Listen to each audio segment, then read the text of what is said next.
வணக்கம்.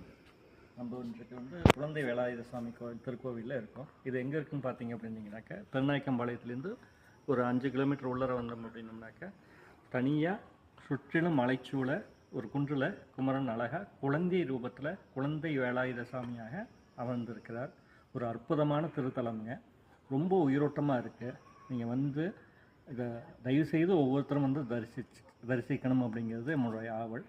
அது மட்டும் இல்லாமல் அகத்தியர் ஐயாவுக்கு தனி சன்னதி இங்கே அமைக்கப்பட்டிருக்குங்க. பெரும்பாலும் கோயில்களில் அகத்தியருக்கு அப்படின்னு தனி சன்னதி இருக்காது. இங்கே அகத்தியர் ஐயாவுக்காக தனி சன்னதி அமைக்கப்பட்டிருக்கு.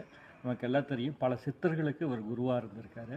இவர் சித்த மருத்துவத்தில் பல மூலிகைகளை கொண்டு வந்த மூலிகைகளை நமக்காக கொடுத்துருக்காரு. இதில் பலவிதமான நோய்கள் தீர்ந்திருக்கு.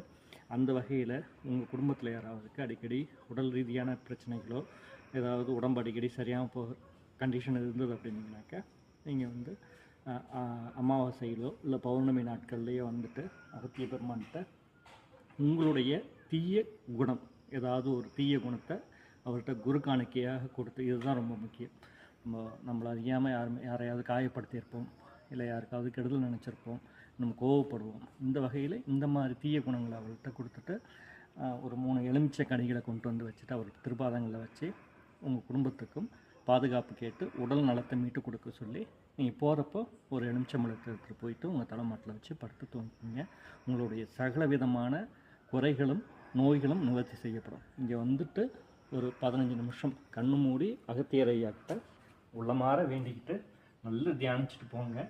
உங்களுக்கு நல்லதே நடக்கும். ஓம் சாந்தி சாந்தி சாந்தி.